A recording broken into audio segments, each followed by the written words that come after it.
Chapter 3. The Deal. The San Juan waterfront pulsed with life in the sweltering dusk of July 1976. Its docks a tangle of rusted cranes, fishing boats, and warehouses that reeked of oil and rotting fish. Elias Marrow stood outside El Coral, a seedy bar nestled among the chaos, its neon sign flickering a sickly green, casting shadows that danced like the spirals haunting his nightmares. The air was thick with salt, diesel, and the faint tang of rum, the kind of humidity that soaked through his denim shirt, leaving it plastered to his skin. His VW van was parked a block away, its interior a shrine to his obsession. Star charts, UFO newsletters, and the reel-to-reel tape from 1969, labeled Arecibo, July 20th, 69 M. Rivera, its chant a wet, guttural pulse that had become his heartbeat. The tape, tucked in a canvas bag slung over his shoulder, felt heavier than ever, a relic tying him to the trench 20 miles offshore.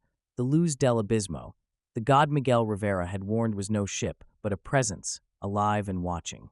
Elias's hands trembled as he lit a Camel, the match's flare briefly illuminating his gaunt face, gray-streaked beard, eyes red-rimmed from sleepless nights, skin sallow from a diet of coffee and paranoia. Tonight, Elias was here for a UFO conference, a low-rent gathering of enthusiasts, conspiracy nuts, and skeptics held in El Coral's back room. A chance to pitch his expedition to the trench and scrape together the cash he needed for a dive. He'd spent weeks chasing leads, Pepe's shredded nets, Javier's singing disc, Miguel's broken warnings, 1950s Navy files detailing sonar anomalies, and a vanished destroyer, all pointing to the chasm that locals feared, a wound in the ocean's floor that whispered his name. He needed a boat, a submersible, a captain willing to risk the trench's depths, and that meant money, something he hadn't had since his MIT days. The conference was his shot, a gamble to fund the truth, to prove he wasn't crazy, to silence the doubts that screamed in the dark. He lingered outside El Coral, the bar's facade a patchwork of peeling paint and graffiti, its windows grimy, reflecting the neon in fractured, kaleidoscopic patterns that hinted at spirals if he stared too long. The door was warped, its hinges groaning under the weight of years and salt air, and a faint hum emanated from within. Not the jukebox, not voices, but something lower, resonant, like the tape's chant echoing through the walls. Elias froze, his cigarette burning forgotten, the ember glowing like a tiny, malevolent eye. The hum faded, or perhaps it was never there, but his pulse quickened, the tape's weight pulling at his shoulder like an anchor dragging him toward the sea. Elias pushed through El Coral's door, unease settling into his gut. The bar radiated a haze of cigarette smoke and cheap rum, its air thick with the tang of sweat and fried fish. The jukebox blared a salsa tune, its rhythm clashing with the slurred laughter of dockworkers and the clink of glasses. The clientele was a mix of locals, fishermen with calloused hands, women in tight dresses, and drifters, their eyes hollow, chasing oblivion in bottles. Elias's boots stuck to the floor, the wood scarred and sticky, as he made his way to the back, where a handwritten sign read UFO Symposium, 7 p.m. The room was a cramped space with folding chairs, a wobbly projector screen, and a table piled with pamphlets screaming about Roswell, abductions, and government cover-ups. The air was stale, heavy with the scent of mildew and old paper, the single overhead bulb flickering, casting jagged shadows that seemed to twist when Elias wasn't looking. He sat through speakers, wild-eyed men ranting about abductions in Nevada, a woman claiming telepathic contact with Venusians, each more unhinged than the last. A woman at a corner table caught his eye, her fingers tracing a crystal pendant, its surface glinting with a faint, spiral etch that pulsed in time with the neon's flicker, a fleeting anomaly that made his breath catch. He blinked, and the spiral was gone, the pendant just a dull stone, but the image lingered, a crack in reality that echoed the tape's rhythm. He shook it off, blaming exhaustion, but his heart pounded. Then it was his turn. The crowd was eclectic, gray-haired men in tinfoil hats, young women clutching crystal pendants, a few academics with notepads, their skepticism sharp as knives. Elias felt their eyes on him, a stranger in a faded shirt, his bag clutched tight, the tape inside a secret he couldn't let people hear. He took the makeshift stage, a plywood platform creaking under his weight, and faced the room, his heart pounding, the chant in his head a relentless pulse. "My name's Elias Marrow," he began, his voice rough, scraping his throat like sandpaper. "I was an astronomer at MIT, studied signals from the stars. Now I'm here, in Puerto Rico, chasing something bigger, proof of what's in the sea, not the sky." He paused, scanning the faces, some curious, some smirking. There's a trench, 20 miles offshore, deeper than anything charted. Locals call it cursed, say lights rise from it, lights that watch, that sing. I've got evidence, tapes, Navy reports, eyewitnesses. Something's down there, not human, not natural. I need $5,000 to fund a dive, to find it, to prove it. Who's with me? The room erupted, not in applause but in chaos. A man in a Hawaiian shirt, his face red with booze, shouted, "You're full of it, pal. Little green men in the ocean. Go back to the loony bin." A woman with a buzz cut, clutching a pamphlet, yelled, "The government's hiding it. They've got bases down there." Skeptics in the back, two men in tweed jackets, likely professors, laughed, their voices cutting through the din. "This is pseudoscience nonsense," one sneered, scribbling in a notepad. "You're peddling fantasies, not facts."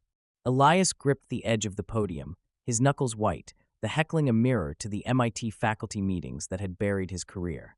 But he pressed on, pulling out his notebook, its pages crammed with notes on the trench, the tape, the Navy's cover-up.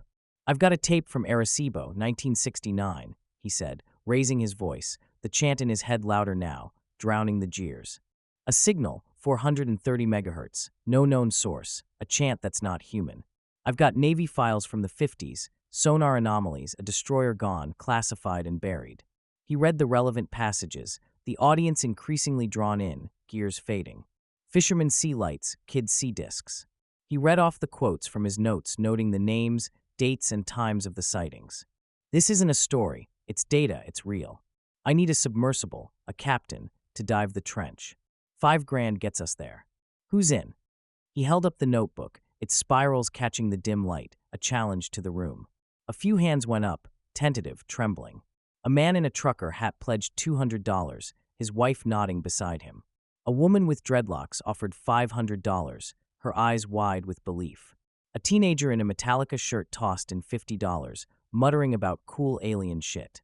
Elias scribbled their names, his heart racing, the total climbing. $1,000, $2,000, $3,500. The skeptics kept heckling, one throwing a balled-up pamphlet that hit Elias's shoulder, but he ignored it, fueled by the tape's pulse, by the faces who believed, who saw what he saw. By the end, he had $4,800, close enough to make it work, enough to find a captain, a boat, a way to the trench. As the crowd dispersed, grumbling or whispering, a man approached, his presence cutting through the haze like a blade. He was 50, maybe older, grizzled, with a face like weathered oak, scarred, lined, his eyes a pale blue that seemed to see too much. His hair was cropped short, graying, and his navy surplus jacket hung loose over a frame that was lean but strong, like a coiled spring. He smelled of salt and engine grease, his boots scuffed from years at sea. "You really looking for a dive?" he asked, his voice a low growl, his accent a mix of Puerto Rican and something harder, mainland, maybe Boston. Elias nodded, clutching the bag with the tape, the notebook still in hand. "Yeah, Elias Marrow. You a captain?" "Rojas," the man said, no first name, no handshake. "Used to be Navy diver, ran ops in the Caribbean. Now I got a boatyard, a submersible, La Serena. She's old, but she'll go deep."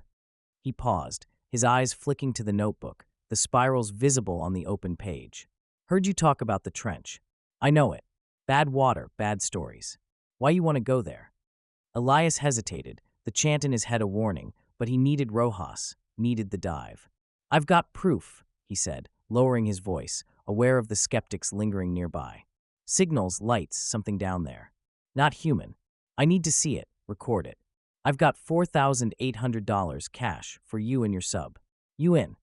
Rojas's jaw tightened, his eyes narrowing, like he was weighing Elias against the sea itself. "I'm broke," he said bluntly. "Got busted last year, smuggling, cigarettes, nothing heavy. Lost my ship, my crew.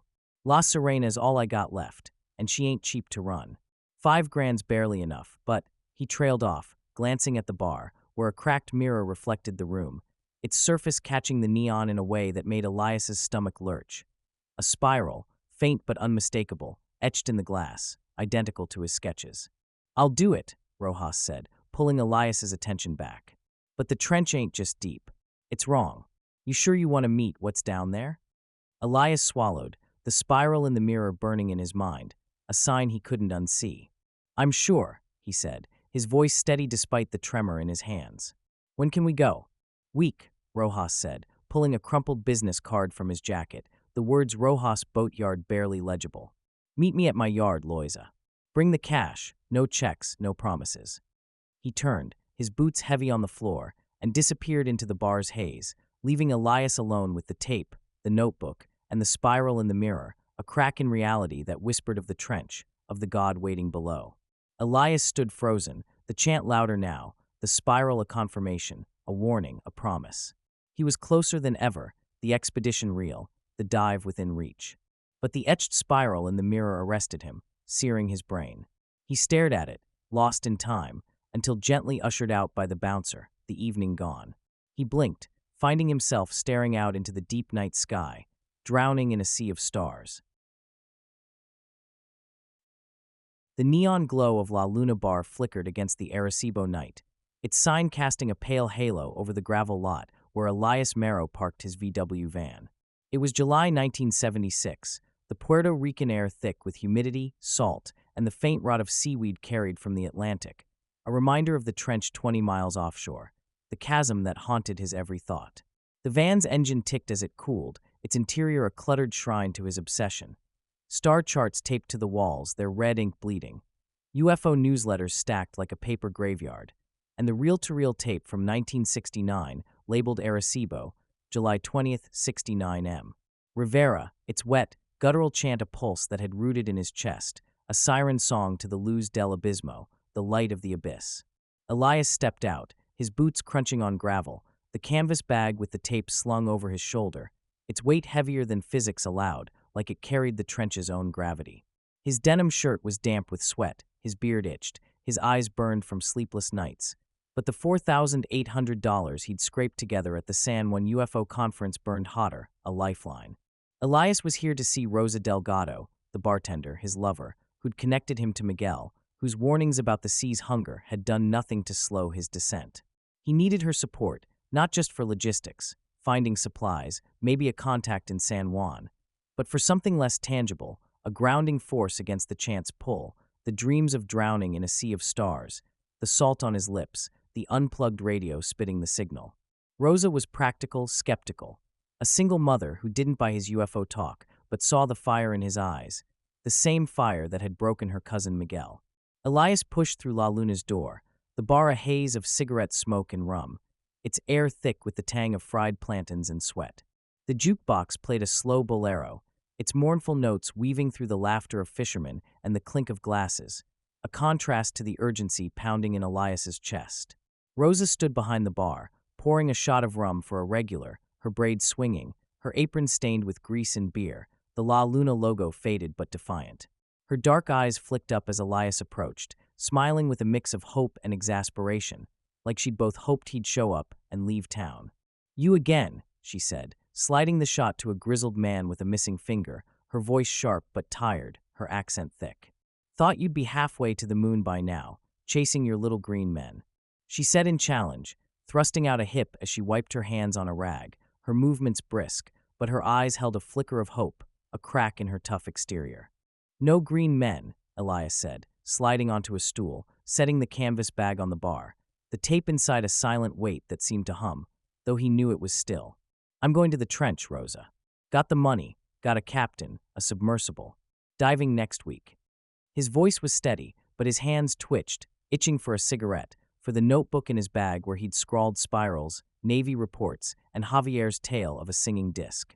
"I need your help, supplies, maybe a contact in San Juan. You know people, know this island. I can't do this alone."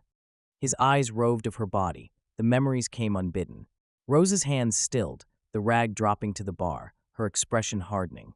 "You're loco," she said, leaning forward, her voice low, meant for him alone. "I told you what the trench did to Miguel, how it broke him. You think you're different? Smarter? That tape you got, it's poison, Elias. Burn it, go home, wherever that is. The sea don't give answers, it takes." Her words were a blade, sharp with fear, not just for him and their relationship, but for herself, for the ghosts she carried. Elias pulled out a cigarette, lit it with a match that flared too bright, the smoke curling like a ghost in the bar's dim light. "I can't go home," he said, with a harsh self-mocking laugh. the words tasting like ash. Home's gone. MIT, my wife, my life. The tape's real, Rosa. It's a signal, tied to the trench, to the lights Don Pepe saw, to what Javier heard. Navy files back it up. Sonar anomalies. A ship gone in 56. I'm not chasing stories. I'm chasing proof. Something to make them listen, to make it all mean something. His voice cracked, betraying the desperation that had kept him alive since his fall. The need to prove he wasn't the saucer professor the tabloids mocked. Rosa crossed her arms, her braid catching the light from a flickering bulb, her eyes searching his, looking for a relationship she could save. You sound like my papa, she said, her voice softer now, raw, like she was peeling back a scar. He was a fisherman, loved the sea, said it talked to him. Went out one night, 65, chasing a big catch near the trench. Storm came, they said, but his boat was found empty, nets shredded, no body, no trace. I was 10, waited on the dock every day, thinking he'd come back. Abuela said the trench took him, ate his soul. I don't believe in gods or lights, Elias, but I know the sea's hungry. You go out there, you won't come back whole. Her eyes glistened, but she blinked it away, her jaw tight, her strength a wall against the pain. Elias's chest ached, not just from the smoke but from her words, a mirror to his own loss. Ellen's goodbye, the students who'd turned away, the career he'd burned for this. I'm sorry about your dad, he said, his voice low, genuine, but he leaned closer, the tape's chant urging him on. But I'm not him, and I'm not Miguel. I've got data, witnesses, a plan. Rojas, my captain, he's ex-Navy, knows the trench. We're diving, Rosa, and I'll find what's down there, answers, not graves. Help me, please. His eyes held hers, pleading, the fire in them a mix of madness and hope, a man teetering on the edge. Rosa sighed, her shoulders sagging, and glanced at the bar's clock, its hands ticking past 10. You're gonna get yourself killed, she muttered, but her voice softened, the fight draining out. I know a guy in San Juan, runs a supply shop, oxygen tanks, dive gear. I'll call him, get you a deal. But that's it, Elias. I ain't signing up for your suicide mission. She scribbled a name and number on a napkin, sliding it across the bar, her fingers brushing his, a fleeting warmth that felt like a lifeline. Thanks, Elias said, pocketing the napkin, his heart racing, the chant louder now, drowning Rosa's warning. I'll be careful, I promise. When I come back, I'll show you proof, real proof. He forced a smile, but it felt hollow, his mind already in the trench, with the lights, the God, the truth. Rosa shook her head, turning to pour a drink for another customer, her braids swinging like a rebuke. You don't get it, she said, her voice barely audible over the jukebox. The sea don't let you keep promises. She walked away, her apron crinkling, leaving Elias alone with the tape, the napkin, and the weight of her hopes and fears, a weight he refused to carry. He stood, grabbing the bag, the tape's case warm through the canvas, impossibly so, like it was alive. The bar's haze closed in, the bolero's notes a mournful echo of Rosa's story, her father's empty boat a warning that matched Miguel's, Pepe's, the Navy's buried files. But Elias was past warnings, past fear, hooked on the chant, the spirals, the dream of drowning in a sea of stars with salt on his lips. He stepped outside, the night cool against his sweat-soaked skin, the sea's crash a summons he couldn't ignore. Elias unlocked the van, the door creaking, and slid into the driver's seat, the interior a chaotic shrine to his obsession. Star charts plastered to the walls, their red ink bleeding like wounds. He set the canvas bag on the bed where they had made love, a key to the truth he'd chased since his fall from MIT, where he'd been Dr. Marrow, not the saucer professor, the tabloids mocked. He lit a Camel, the match's flare casting shadows across the van's clutter, his reflection in the cracked rearview mirror a stranger's, gaunt, gray-streaked, eyes too bright, too wild, a man teetering on the edge of reason. Rose's napkin, scrawled with the name of a San Juan supply contact, sat in his pocket, a lifeline to the dive. He started the engine, the van coughing to life, and pulled onto the coastal road, the sea's crash a relentless summons. His plan was to head to a motel, crash for a few hours, then drive to San Juan to meet Rosa's contact for dive gear. But as he turned a corner, the van's headlights swept across the lot, catching a glint of metal. A black sedan, parked in the shadows, its tinted windows like voids, its engine silent, but its presence alive, watching. Elias's heart kicked, a cold jolt that made his hands tighten on the wheel. He'd seen that sedan before, on the bluff overlooking the Atlantic, idling 100 yards away, its headlights off but its gaze heavy, clinical, like the scientists who'd buried his career. Government, maybe NSA, CIA, or some shadow agency that didn't exist on paper. The kind that had followed him in Nevada after he'd snooped around Area 51's fences, leaving bruises and threats. He'd thought he'd lost them in Miami, but here they were, a noose tightening around his neck. Elias drove on, his pulse a hammer, glancing in the rearview mirror, expecting the sedan to follow, but it stayed put, a predator biding its time. The road was empty, the jungle's green wall pressing close, its shadows shifting in the headlights, but the sedan's presence lingered, a weight that made the van feel too small, too exposed. The sedan was a warning, a reminder that he wasn't alone, that something, wanted him to stop. He pulled into the motel, a dive called El Refugio, its neon sign buzzing, half the letters dark, reading El Fugio. The lot was nearly empty, just a rusted pickup and a scooter propped against a wall. Elias parked, grabbed the bag, and headed to his room, a ground-floor unit with a door that stuck and a window cracked open to let in the sea's breath. He locked the door, checked the window, and set the bag on the bed. The tapes weighed a pulse he could feel. The room was a mirror of every cheap motel he'd crashed in, stained carpet, sagging mattress, a TV that hissed static. But tonight it felt wrong, the air too thick, the shadows too deep. He took a shower, then lit another cigarette, the smoke curling like a question. Then he saw it, the van, visible through the window, its side door ajar, a gash in the night. His stomach dropped, the cigarette burning his fingers. He grabbed the bag, the tape inside a burning coal, and ran outside, the gravel biting his boots. The van was a wreck, its contents gutted. Star charts torn from the walls, their red ink smudged. Newsletters scattered across the seats, their pages ripped. The fold-out table overturned, coffee cups crushed underfoot. His notebook was gone, the one with the trench's coordinates, the Navy reports, the spirals, his map to the truth stolen. The tape, thank God, was still in the bag, clutched to his chest, but the loss of the notebook was a knife, cutting away months of work, leaving him naked against the trench's pull. Elias's breath came in ragged gasps, his eyes scanning the lot, the shadows, expecting the black sedan, its tinted windows watching. It wasn't there, but he felt it, a presence just out of sight, a hunter circling its prey. He checked the van's locks, forced, the metal bent, a professional job, not kids, not vandals. This was deliberate, targeted, a message from the men who'd followed him, who'd buried the Navy's secrets, who knew what he was chasing. He salvaged what he could, torn charts, a few newsletters, a pencil snapped in half, and climbed into the van, locking the doors, his hands shaking as he lit another cigarette, the smoke a shield against the fear clawing his gut. The tape was safe, but the notebook's loss was a wound, a theft of his proof, his sanity. He drove to another motel, a nameless place 10 miles away, its lot empty, its rooms darker, and checked in under a fake name, paying cash, his eyes scanning for the sedan, for eyes in the shadows. The room was a twin to the last, stained, sagging, smelling of mold, but he didn't care, didn't sleep, just sat on the bed, the tape in his hands, its case warm, alive, a promise he couldn't break.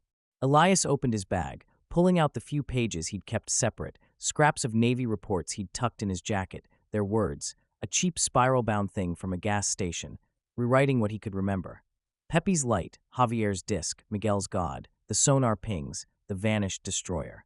The spirals came too, his hand moving on its own, drawing curves that matched the tape's chant, the mirror's crack, the dream's eyes. The sedan was out there, the thieves were out there, but so was the trench, its call louder than fear, than loss, than the men who wanted him to stop. He was close, closer than ever, the dive with Rojas a week away, the truth within reach. The morning sun burned over Loiza, a coastal town east of San Juan, its light glinting off the Atlantic like a blade, sharp and unforgiving. Elias Marrow drove his battered VW van through the narrow streets, the engine coughing, its shocks groaning under the weight of his obsession. It was July 1976, and the air was thick with salt, diesel, and the faint rot of fish, a humid haze that clung to his denim shirt, already damp with sweat. Elias's hands trembled as he lit a Camel, the match's flare casting shadows across his gaunt face, gray-streaked beard, eyes red-rimmed from sleepless nights, skin sallow from coffee and paranoia. The ransacking of his van the night before, his notebook stolen, had left a wound, but the $4,800 from the UFO conference kept him moving. Elias pulled into Rojas's boatyard, a sprawling junkyard of rusted hulls, tangled nets, and engine parts scattered across a dirt lot bordered by mangroves. The yard smelled of oil and brine, the sea's crash a constant drumbeat. Rojas's office was a corrugated shed, its walls dented, its sign, Rojas Boatyard, faded to a ghost. Elias parked, grabbed the canvas bag, and stepped out, his boots sinking into the muddy ground. Rojas emerged from the shed, his grizzled frame silhouetted against the sun, his navy surplus jacket stained with grease, his pale blue eyes sharp, like they could cut through steel. He was 50, maybe older, his face a map of scars and lines, his cropped gray hair glinting like wire. He carried a wrench, its metal dulled, and nodded at Elias. No smile, no warmth, just a grunt that said, "Let's get this over with." "You got the cash?" Rojas asked, his voice a low growl, his accent a mix of Puerto Rican and mainland grit, his stance coiled, like a man who'd fought the sea and barely won. Elias patted the bag, the tape inside a burning coal, the $4,800 in crumpled bills stuffed beside it. "Got it," he said, his voice rough, scraped raw by nicotine and sleepless nights. "Show me La Serena. I need to know she'll hold, that we can reach the trench." His eyes flicked to the yard, scanning for the sedan, for eyes in the shadows. Rojas snorted, tossing the wrench onto a pile of scrap, the clang sharp in the morning's quiet.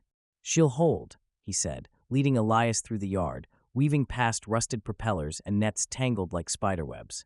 "But the trench ain't just deep, gringo. It's wrong. You sure you want to meet what's down there?" His tone was flat, but his eyes held a flicker of unease, a crack in his tough exterior, a man who'd seen too much to dismiss the myths. Elias followed. "I'm sure," he said, his voice steady despite the tremor in his hands. "Something's down there, not human. I need to see it, record it. Show me the sub." Rojas led him to a dry dock, a concrete cradle where La Serena rested, a patchwork vessel that looked more like a relic than a lifeline. The submersible was 30 feet long, its hull a mosaic of welded plates, some rusted, others painted in mismatched blues and grays, like a quilt stitched by a drunk. Its dome was scratched plexiglass, its lights cobbled from salvage, their wiring exposed, taped together with duct tape. A single propeller jutted from the rear, its blades bent, and a mechanical arm, meant for grabbing samples, hung limp, its joints seized with rust. The name La Serena was scrawled in faded red, barely legible, a mockery of the sleek subs Elias had seen in Navy documentaries. His stomach sank, the chant faltering, but the tape's weight urged him on, a promise he couldn't break. "She don't look like much," Rojas said, kicking a tire chock, his voice gruff but defensive, like he was talking about a child. "Built her from scraps, Navy surplus, some Cuban parts I acquired. She's done 10 dives, deepest 8,000 feet. The trench is deeper, maybe 20,000, but she'll get us close, if you don't mind tight spaces and a little creaking." He climbed onto the hull, his boots thudding, and opened a hatch, the metal groaning like a dying animal. "Two-man crew, you and me. Oxygen for 6 hours, cameras, sonar lights. She's seaworthy, but she ain't no yacht. You still in?" Elias stared at La Serena, its patchwork hull a mirror to his own fractured life. MIT Ellen, his career, all torn apart and stitched back wrong. The sub was a gamble, barely holding together, but so was he, and the tape's chant was louder than doubt, louder than the sedan's threat, louder than Rose's fear. "I'm in," he said, climbing up, his boots slipping on the rusted hull. "What's the plan? How do we dive?" Rojas ducked into the hatch, motioning Elias to follow. The interior was a claustrophobic nightmare, a tangle of wires, gauges, and seats bolted to the floor, the air smelling of oil and sweat. A control panel blinked with mismatched lights, some flickering, others dead, and a sonar screen hummed, its green glow eerie, like the lights Don Pepe had seen. "We launch from El Halcon, only boat I have left," Rojas said, settling into a seat, his hands moving over the controls with a familiarity that eased Elias's nerves, if only slightly. "Sail out, drop La Serena at the trench's edge, dive to 8,000 feet, maybe 12,000 if she holds. Sonar maps the bottom, cameras record, we grab what we can, samples, footage, whatever you're chasing. 6 hours, then we surface, assuming the pressure don't crush us." He paused, his eyes meeting Elias's, hard searching. "You said proof. What are you expecting down there? Aliens? A wreck? Or that god the locals whisper about?" Elias hesitated, the chant in his head a pulse that matched the sonar's hum, the spirals in his mind a map to the truth. "I don't know," he said, his voice low, honest. "A signal, a structure, something that explains the tape, the lights, the Navy's cover-up. It's not human, Rojas. The tape's got a chant, not words, but alive. It sees me, knows me. I need to see it back. Rojas's jaw tightened, his eyes darkening, like he'd heard the chant himself, or something like it. I dove the trench once, 68, Navy Op, he said, his voice a growl, his hands still on the controls. Sonar went haywire, showed shapes moving, too fast, too big. We pulled up, reported it, got told to shut up. Never went back. You're paying, so I'll dive, but I'm telling you, gringo, the trench don't like visitors. You feel something watching you? Wait till you're down there. He stood, the sub's low ceiling forcing him to hunch, and climbed out, his boots heavy on the hull. Meet me here Monday dawn. Bring the cash and pray we come back. Elias lingered in La Serena's belly, the sonar's glow a mirror to the green light in his dreams, the chant louder now, a summons he couldn't resist. The sub was a death trap, but it was his only way to the trench, to the truth. He climbed out, the yard's heat hitting him like a fist, and followed Rojas to the shed, where they finalized details: fuel, oxygen, a spare battery for the cameras. Rojas's unease was a weight, a warning that matched Rosa's, Miguel's, the sedans, but Elias was past warnings, past fear. Hooked on the tape, the spirals, the abyss. As they walked back to the van, Elias glanced at the sea, its surface glinting under the rising sun, a beauty that hid the trench's hunger. Elias knew he'd dive, no matter what La Serena could handle, no matter what Rojas feared, no matter what the sedan's watchers planned. The trench was calling, and he'd answer, the truth a step away, a wound in the world that whispered his name.